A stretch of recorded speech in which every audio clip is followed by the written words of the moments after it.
This is MJ.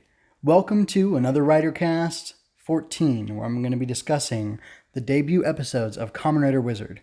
Join me as I continue to talk about, analyze, and review the first and second episodes of every Hesei-era Kamen Rider. Like I said, today I'm talking about Wizard, and it's Showtime. So, starting off with all the meta information, Kamen Rider Wizard aired from September 2nd, 2012 to September 29th, 2013. The first episode was written by Tsuyoshi Kida. The second episode was written by Tsuyoshi Kida and Junko Kimura. And both episodes were directed by Sojiro Nakazawa. Now, in listening to Laser Knees from the Trial of Heroes, the Toe Network at trialofheroes.wordpress.com, I have learned that this Sojiro Nakazawa, was primarily a Sentai director. But I pulled up the wiki about him. It says he directed 4 episodes of Kamen Rider Kiva. It was 25 and 26, then 36 and 37. And he directed 13 episodes of Kamen Rider Wizard, 2 episodes of Gaim, 13 episodes of Ex-Aid, the better show. Oops, spoilers. Ignore that, okay? Don't remember that. 6 episodes of Build, and only episodes 3 and 4 of Zio, which dealt with Ex-Aid, which makes sense because he was the head director on Ex-Aid, apparently. With the blurb about him on the Rider Wiki, the fandom one, says this. He was the head director of Kamen Rider Wizard and Kamen Rider Ex-Aid. This is the first time that Super Sentai veteran director has worked on the Kamen Rider series. So, the reason I mentioned hearing about him from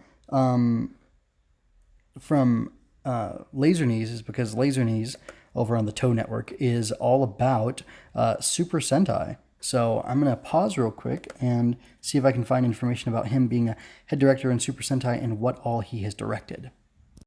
I found more credits for Nakazawa Sojiro from the Super Sentai Wikia.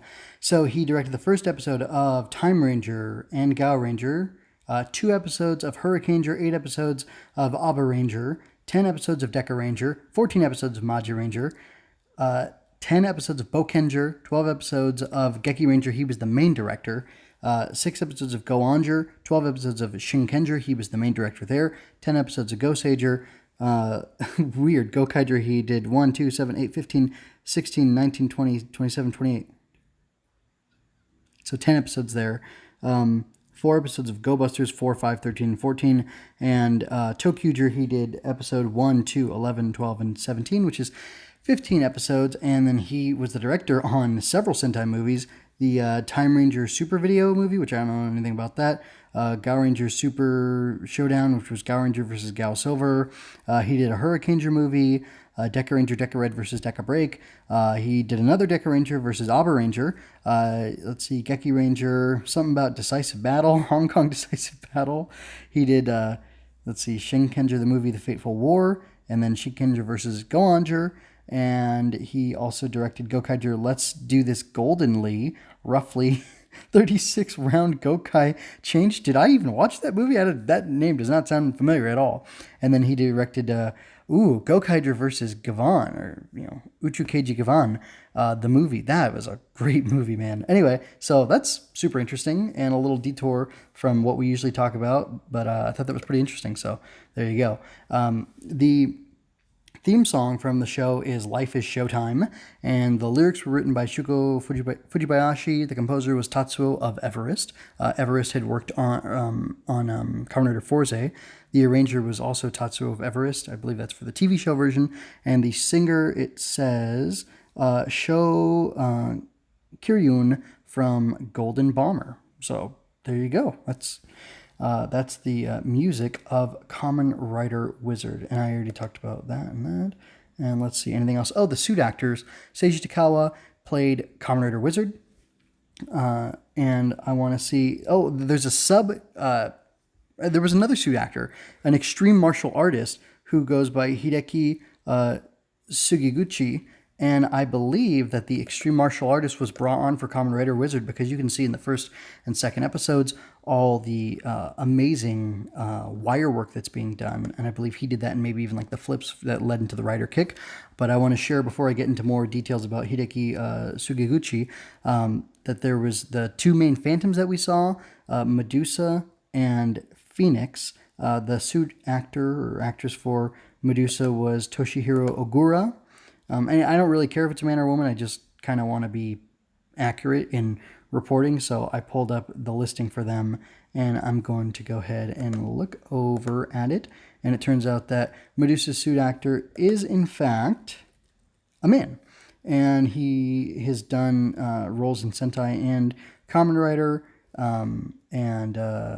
Yeah, that's it. Apparently, yeah. So anyway, I'm not going to go into all of them, but anyway, suit actor, and he played Medusa. He portrayed female suit actor, and I think did a really good job because the body language felt as feminine as Medusa herself, the face actor for Medusa was. And I'm not finding the suit actor for Phoenix just yet, so let me keep scanning real quick and see if I can make that happen. Oh no, I did. It was Watanabe Jun, which is really interesting. So anyway, there you go. Phoenix is Watanabe Jun. That's a suit actor. And I know he's a guy, and he portrayed, well, I'm not supposed to talk about that. Anyway, he's portrayed a lot of people in Kamen Rider. So there you go. And before I move on, the only thing I was able to find is that Hideki Sugiguchi did the extreme actions. It says directly on the wiki, he's Kamen Rider's wizard suit actor for executing extreme martial arts moves that Seiji Takawa can't normally do. So there you go. I guess even Mr. Kamen Rider, Seiji Takawa, has his limits. The premise of Kamen Rider Wizard is that in the world there is magic, and there are people who have potential for magic, and they're called gates, by the way. And if these gates fall to despair or succumb to despair, they will be broken, and out of their despair, their overwhelming despair, they will die. And out of that will be born a phantom, which is a being of magical power, and so on and so forth. And there was a big ceremony 6 months before the start of the show that there was an eclipse, and people were kidnapped, including Koyomi, who you'll meet later, and Haruto, who is Kamen Rider Wizard. And they're the only two survivors. Everybody else died and became phantoms and have gone back into society wearing the faces of the former gates that they were. And they are trying to make more phantoms for some reason. We're not 100% sure, but Souma Haruto uses the power of Kamen Rider Wizard to fight against them and prevent anybody else from succumbing to their despair and dying. So the cast of Kamen Rider Wizard is Souma Haruto, who becomes Kamen Rider Wizard. He's a cool guy. I mean, he looks cool. He acts cool. He seems really cool. He carries behind that cool exterior, I think there's a lot of deep emotionality going on based on like what Koyomi tells us about his tragic upbringing or his story, and like some of his reactions to stuff in the story. Next is Shunpei Nara. He wants to be a wizard. We don't really get to hear much about him, but we see him in the preview, and I know from previously that he is going to become a regular cast member. He's bright, optimistic, and he's a little childlike, but there's also a bravery to him and a lot of courage that one might not expect from a character that looks and acts like him. So that's pretty interesting. Next, we have Koyomi, who is a assistant to Haruto. She's lost her memories now because of what happened 6 months ago, and she basically lives with him and Wajima, and they work together to fight the phantoms. Wajima hears these magic stones, or this large magic stone, singing to him, and he cuts off chunks of it and like makes them into wizard rings for Haruto. And I don't really understand how that works, and he doesn't understand how it works either. He's just kind of possessed by this power, and he does it to help Haruto. Next, we have Rinko Daimon, who's a detective with whatever police department, and she's actually the first gate that we meet in the series. She's in the first episode. Her partner turns out to have been a phantom, and he was trying to manipulate her and find out what her weakness was and destroy her hope, which was this necklace that she has that represented memories of her and her father. But Haruto was able to save her from that, so that was pretty cool. And then she finds out from Koyomi how tragic his background is, and she's like, I'd like to be a wizard, but she's like, no, you wouldn't. And it's interesting because she carries that, and she's like, you know what, the point is I want to protect people, That's why I'm a detective. Just like my dad, he wanted to help the community and be a good in the community and towards other people. And she's courageous enough to go to Haruto when he's fighting a phantom, and she's like, hey, Mr. Magic or no magic, I want to protect people and I want to fight these phantoms. And well, really, her focus isn't fighting, it's the defending of people. And he seems pretty impressed with that, and that was pretty neat. Last character I talk about before I'll talk directly about the Phantoms is White Wizard. He appeared after this crazy magic thing 6 months ago, and he brought Koyomi, who was one of the survivors, to Haruto, and he gave her to Haruto to take care of, and gave him a wizard driver, wizard belt, whatever, and at least the first magic ring, so he could transform into the flame version of Kamen Rider Wizard, and told him that he had to fight the Phantoms to stop this from happening, and Haruto listened. So next we have Phoenix, who is one of the Phantoms. I believe it is said already that Phoenix and Medusa work for Wise Man, who is their boss or whatever. But anyway, the Phoenix is like a...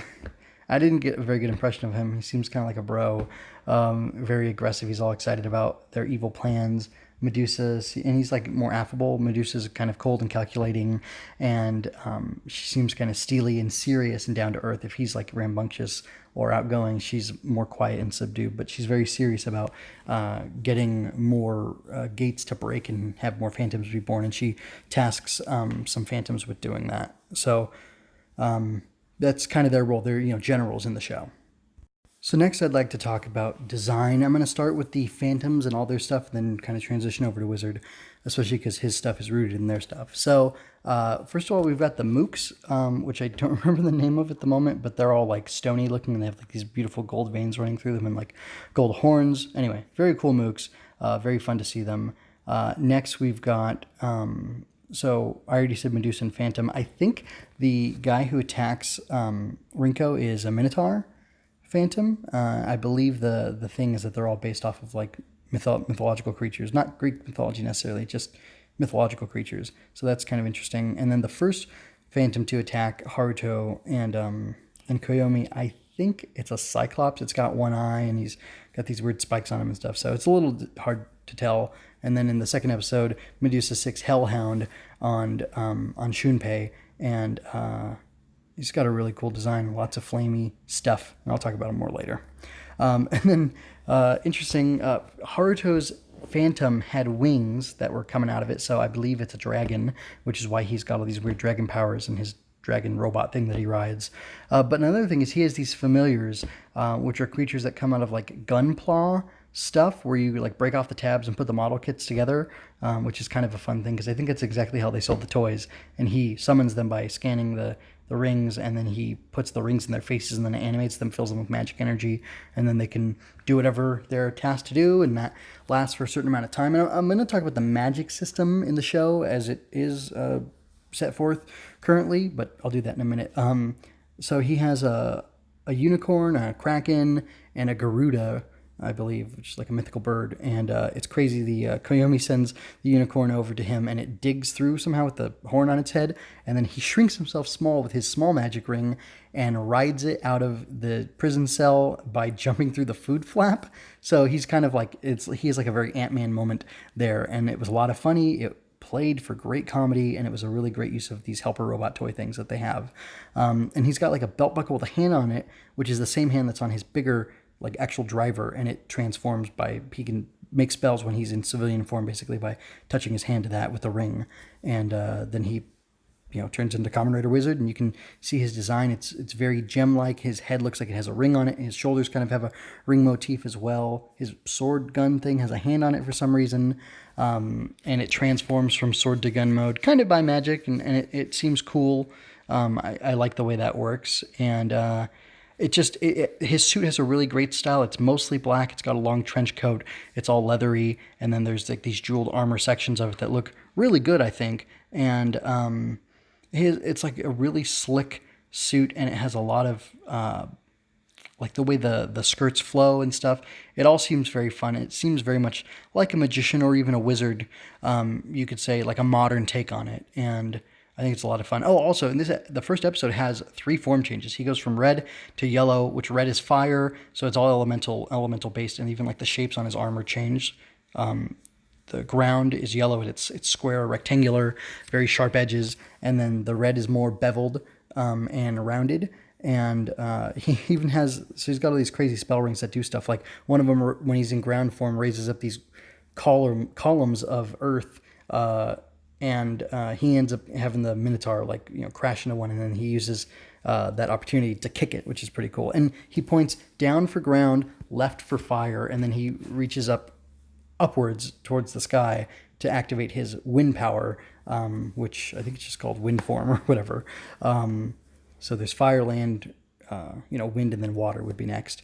And yeah, he can fly around in that form and do all sorts of crazy stuff. It seems very, very quick, like fast as the wind or quick as the wind, whatever the phrase is. And that's pretty cool. And then he has I think he has a ring specifically made for doing rider kicks. And he does all these crazy cartwheels and flips and jumps through the air. And then like magic rings appear in front of him and he goes through them. Kind of like Fies and that arrow thing that he has that goes through enemies. And then he uses that to deliver his final kick to the enemy, which is pretty cool.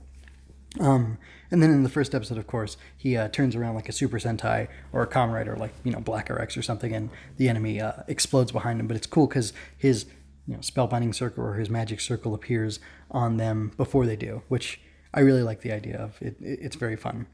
And then kind of talk about the magic system. So like Rinko gets these cracks all over her, like he had when he was giving into despair, and then he puts an engage ring on her and scans it on his belt, and then he's able to enter her psyche, or he calls it like her spiritual landscape or something like that. And anyway, while he's in there, because she's cracking and going to succumb to this phantom, he has an opportunity to defeat the phantom inside of her and stop her from becoming a phantom herself and stop Rinko from dying. But I guess it takes away her magical potential because the phantom is the magical thing. So like she's no longer able to become a wizard or anything like he is, because his phantom is still alive. And his phantom is actually the dragon, like I talked about earlier, which it's more explicit later in the show, but you can basically see it here. And like his dragon is out of control. He summons it inside to fight the big weird monster that she has, which I don't know what it was supposed to be, but it looked mythological, I guess. And he actually splits his bike open and has to get on top of dragon in order to like subdue it and control it and cause it to fight only the whatever Rinko's phantom was. And that's pretty interesting, and it looks really cool because they have him do all these crazy attacks. He like slashes at it, and again all these magic circles form. It's kind of like, it feels very much like Doctor Strange and some of the effects they did in that, but it all looks really cool. And I don't know, I'm really appreciative of it, and it's nice how linked the dragon's design is to his. And then there's this really weird effect where he has these, transport rings or whatever magic circles that he comes out of, and when Rinko's healed, he comes out of her, and it's just kind of interesting. White Wizard's design, we see his face is, jewel faceted, kind of like Haruto's.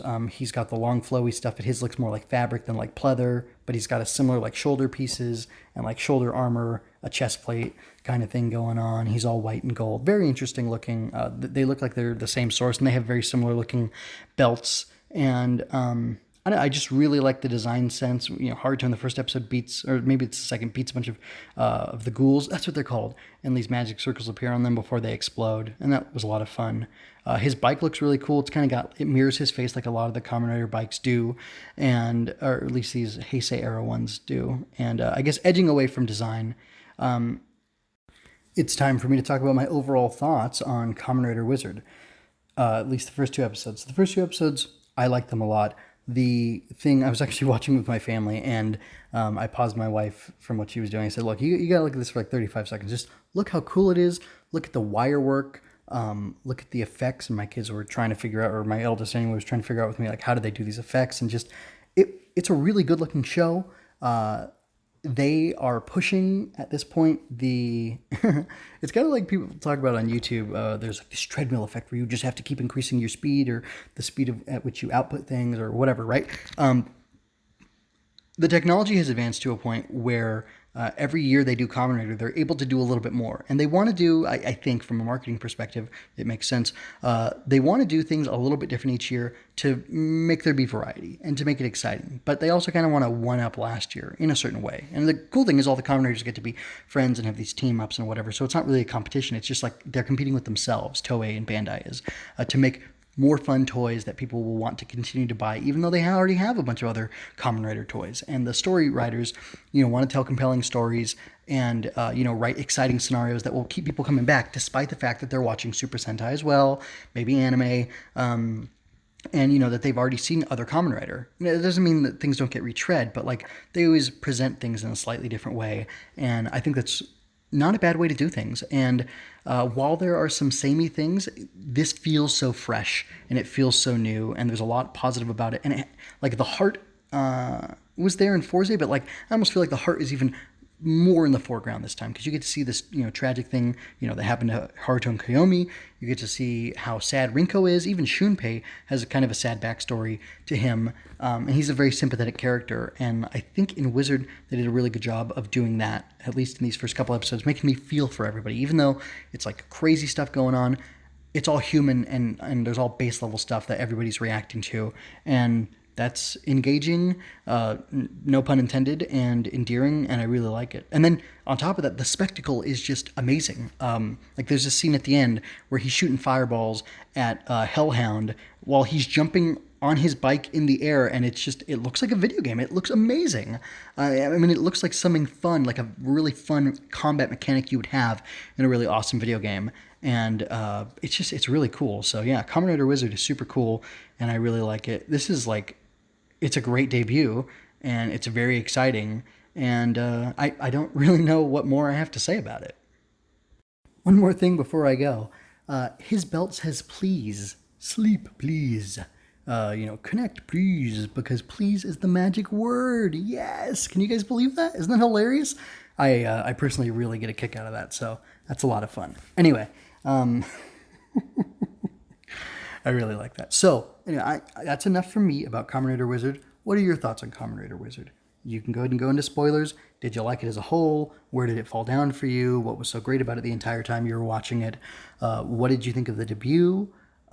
Who's your favorite character? Again, spoilers are okay, so if it's somebody else, like someone who's beastie, if you want, you could say, someone who eats a lot of mayo or something like that, that's fine. You can talk about that guy. That's okay.